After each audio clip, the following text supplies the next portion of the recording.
구독과 좋아요는 다음 영상을 만드는 큰 에너지가 됩니다. 컨테이저스 시작합니다. 컨텐츠의 전염성을 결정짓는 요소.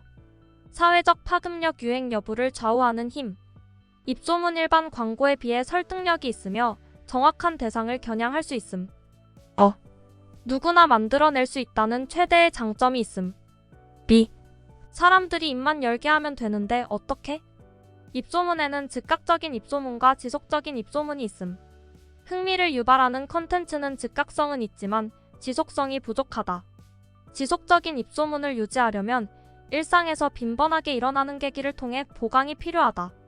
무조건 눈길을 잡아끄는 광고 문안에 골몰할 것이 아니라 전체 맥락을 잘 고려해야 한다.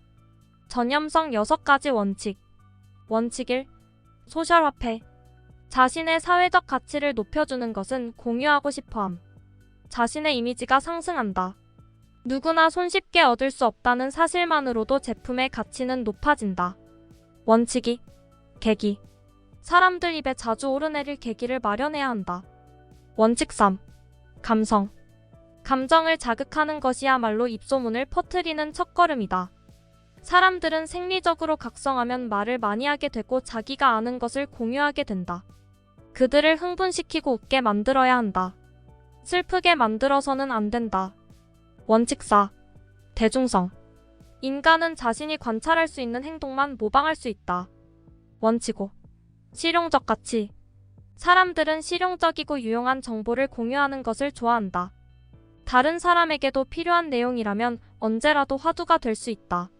실용적 가치가 어느 정도여야 공유 대상이 되는 걸까? 원칙 6. 이야기성. 밑줄 친 문장들.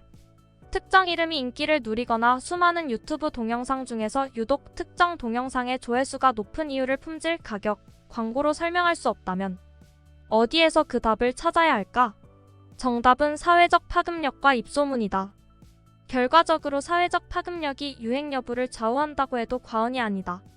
입소문이 전통적인 광고보다 효과적인 이유는 크게 2가지로 나뉜다. 첫째, 입소문의 설득력이 훨씬 강하다. 둘째, 입소문은 대상을 정확히 겨냥한다. 그러나 입소문의 최대 장점은 따로 있다. 바로 누구나 입소문을 만들어낼 수 있다는 점이다. 광고비로 수백만 달러를 쓸 필요 없이 단지 사람들이 입만 열게 하면 된다. 그러나 문제는 사람들의 입을 어떻게 여느냐다. 이미 페이스북, 트위터, 유튜브 등에서 팔로워를 확보하고 소비자의 참여를 유도하는 활동이 적극적으로 이루어지고 있다. 그런데 이 방법에는 2가지 유의사항이 있다. 집중과 실행이다. 퀴즈를 하나 내보겠다. 과연 입소문의 몇 %가 온라인에서 발생할까? 정답은 바로 7%다. 47%도 27%도 아닌 7%이다. 온라인에서 이루어지는 입소문은 눈에 잘 띄기 때문에 과대평가되는 경향이 있다. 전염성의 6가지 원칙. 원칙 1. 소셜 화폐. 어떤 옷을 입고 어떤 자동차를 타느냐가 우리의 이미지에 영향을 미치듯 어떤 대화를 하느냐도 우리의 이미지에 영향을 줄 수 있다. 이것이 바로 소셜 화폐다. 원칙 2. 계기. 주변 환경에서 연상할 계기가 자주 생길 만한 제품이나 아이디어를 기획해야 한다. 원칙 3. 감성. 파급력이 강한 콘텐츠는 대개 감성을 강하게 자극한다. 그러므로 무조건 기능만 강조할 것이 아니라 사람들의 감성에 주목해야 한다. 모든 감성이 공유 욕구를 자극하는 것은 아니다. 오히려 공유 욕구를 억누르는 감성도 있다. 그러므로 어떤 감성을 유발해야 하는지 제대로 알아야 한다. 원칙 4. 대중성. 일단 대중의 눈에 띄어야 쉽게 따라할 수 있고 누구나 쉽게 따라할 수 있어야 인기를 얻을 수 있다. 원칙 5. 실용적 가치.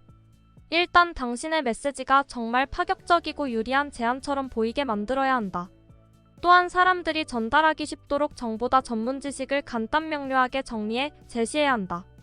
원칙 6. 이야기성. 바이럴 효과를 내려면 전달할 만한 가치가 충분한 이야기를 만들어야 한다. 또한 당신이 전하려는 메시지를 이야기의 중심부에 두어서 이를 생략하면 이야기가 전개될 수 없도록 해야 한다. 가장 효과적인 마케팅은 경험자의 추천입니다. 사람들은 비밀을 알게 되면 이를 숨기는 것이 아니라 누군가에게 말하고 싶은 충동을 강하게 느낀다. 그 이유는 무엇일까? 자신의 사회적 가치를 높여주는 것은 공유하고 싶어지기 마련이다. 이런 인간의 기본 심리가 바로 소셜 화폐다. 이것이 바로 게임 메커닉스가 입소문 효과를 높인다는 것을 보여주는 증거다. 누구나 손쉽게 얻을 수 없다는 사실만으로도 제품의 가치는 높아지며 사람들은 그 제품에 대한 정보를 얻거나 그 제품을 손에 넣을 때 발생하는 소셜 화폐를 활용하고자 앞장서서 입소문을 퍼뜨릴 것이다. 즉각적인 입소문과 지속적인 입소문. 예상대로 흥미로운 제품은 즉각적인 입소문을 유발했다. 이로써 1장에서 내린 결론이 또 한 번 확인되었다. 흥미로운 화제는 사람들에게 호감을 주기 때문에 그 말을 한 사람의 이미지를 개선하는 효과가 있다. 흥미는 입소문을 지속시키는 힘이 부족하다.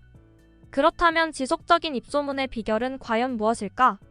이처럼 사람들 입에 오르내릴 계기가 잦은 상품은 빠르게 입소문이 퍼지는 것은 물론이고 입소문이 꾸준히 지속된다는 장점도 있다.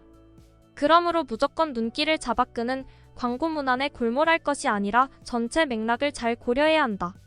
목표 대상이 매일 접하는 환경에서 광고 문안을 떠올릴 계기가 충분한지 살펴보라.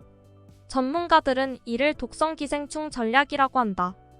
경쟁자의 메시지에 독자신의 메시지를 교모히 주입해서 경쟁 상대의 메시지를 자신의 계기로 둔갑시키기 때문이다.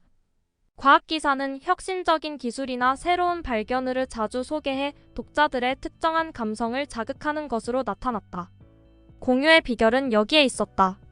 그렇다면 이 특정한 감성이란 무엇일까? 그것은 다름 아닌 경외심이었다. 그랜드 캐니언의 장엄한 모습은 깊은 감명을 준다.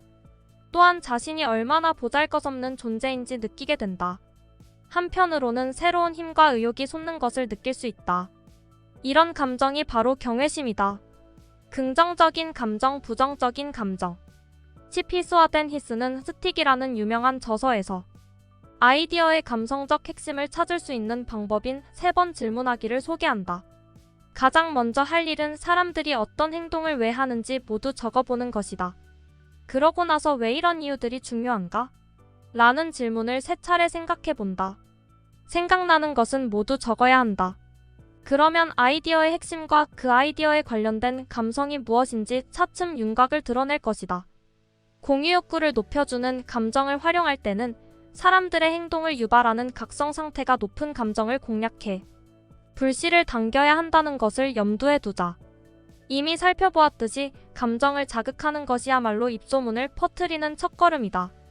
사람들은 생리적으로 각성하면 말을 많이 하게 되고 자기가 아는 것을 공유하게 된다. 따라서 그들을 흥분시키고 웃게 만들어야 한다. 슬프게 만들어서는 안 된다. 모방 심리가 나타나는 이유 중 하나는 우리가 타인의 선택을 참고자료로 사용해 결정을 내리기 때문이다. 원숭이는 보는 대로 따라한다는 말이 있다.